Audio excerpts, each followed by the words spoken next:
depan rumah sakit umum, sore-sore RT datang ketemu saya. Saya lagi ngajar keyboard pada waktu itu. RT berkata, Pak Pendeta, selamat sore, minta maaf ganggu waktu. Bagaimana Bapak? Saya RT di sini Pak. Iya, bagaimana? Tidak, ini ada suara dari penduduk warga di sini bahwa tidak suka ada gereja Pentakosta karismatik di sini karena nyanyi terlalu beribut ibadah.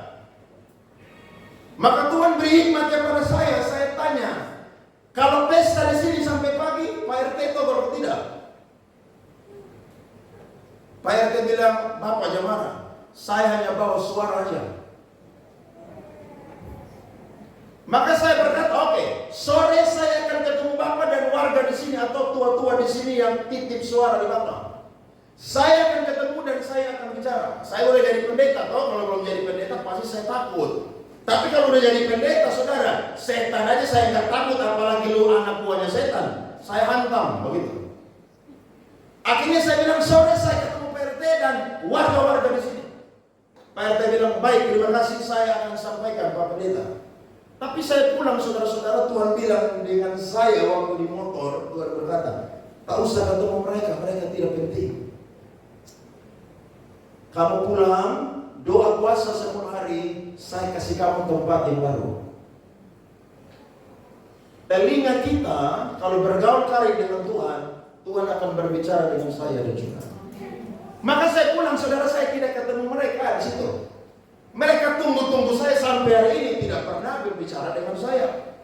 Tapi saya melakukan doa puasa pada waktu itu bersama dengan Oma Saleh pada waktu itu dan juga Oma Tualaka pada waktu itu. Karena gereja baru mulai pada waktu itu.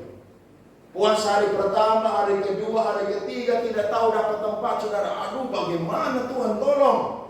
Sementara hari Minggunya kita sudah ibadah kembali di belakang angkatan laut di Oelita sana. Tuhan, kalau Tuhan tidak tolong, saya pasti akan malu karena saya sebagai gembala atau pemimpin di gereja ini. Tapi saya bersyukur, saudara, hari ke-8 Tuhan kasih saya firman. Mazmur 138 ayat yang ke-8. Bunyinya begini, aku akan menyelesaikannya bagimu. Tiba-tiba, saudara, saya ditelepon oleh pemilik ruko, saudara, dan akhirnya berkata, ada cari ruko? Saya bilang, iya Bapak, kita mau pakai untuk gereja. Akhirnya saya ketemu. Ketika ketemu, maka beliau katakan, saya punya ruko 3. Mau pilih di mana aja silakan. Saya bilang, Bapak, kayaknya di sini lebih tepat deh, depan Mitra Swalayan. Akhirnya bilang, oke, 1 tahun harganya 70 juta. Waktu saya dengar, saudara, saya kaget. Kenapa? Karena pada waktu itu gereja baru jalan 15 orang. Kolektif perpuluhan aja belum sampai 2 juta. Sewa ruko 1 tahun 70 juta. Uang dari mana? Masuk akal atau tidak, saudara? Kadang-kadang beriman tapi harus pikir juga. Seperti saudara bangun rumah harus siap uang. Jangan-jangan bangun fondasi, mau bangun pasangan, tembok dan lain sebagainya, uang tidak ada. Tetangga ketawa dengan saya dan saudara. Tapi saya bilang, Bapak, nanti saya pulang, saya rapat dengan jemaat, kita doa dulu. Hari Minggu ibadah saya tanya semua, bagaimana? Sepakat saya ruko? Semuanya malam kudus sunyi senyap. Padahal waktu itu belum hari Natal dan tahun baru, saudara-saudara. Ya karena memang uang tidak cukup, masuk akal, saudara. Tapi saya dengan iman berkata, pakai aja. Kalau sampai tidak bisa bayar ruko, yang malu bukan kita tapi Tuhan Yesus yang malu.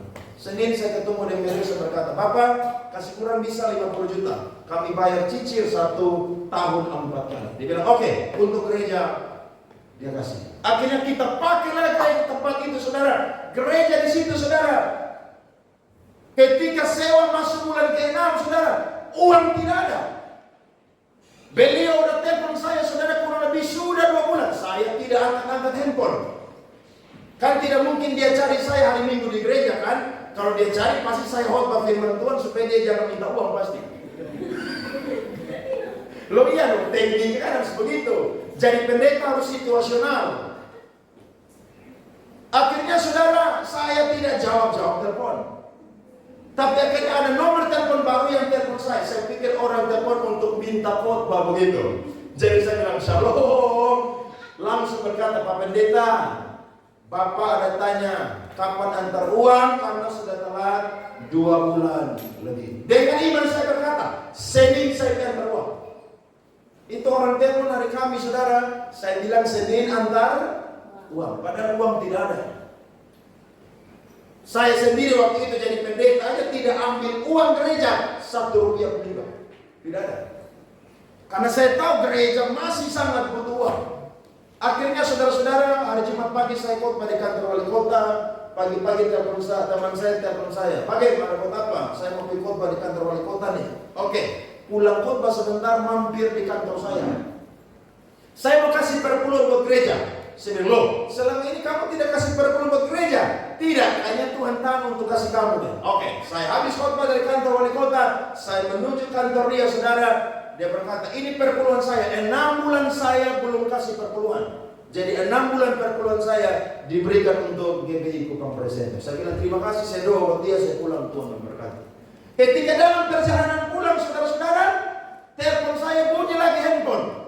Teman saya pegawai asuransi di Jakarta telepon, Andre, saya baru dapat bonus nih asuransi, saya mau berkati gereja, saudara. Akhirnya bilang, oke, nanti saya sampai rumah, saya kirim nomor rekening, kamu transfer. Sampai rumah dia transfer sekian juta, saudara-saudara.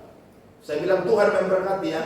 Malam saudara jam 7 lagi main di rumah, tiba-tiba handphone saya bunyi lagi, saudara. Ada seorang anak muda, dia kuliah di Australia, dia tes 2 kali tidak lulus. Dia tes ketiga ketemu dengan saya doa buat dia lulus untuk dapat beasiswa S2 di Australia. Akhirnya dia pergi kuliah di Australia, dan ketika dia sampai di Australia, dia sambil kerja. Dan ketika dia kerja bulan pertama dia dapat gaji, dia berkata, semua gaji saya di bulan pertama ini, saya akan berikan untuk GBI Kupang Presenter. Saudara tahu?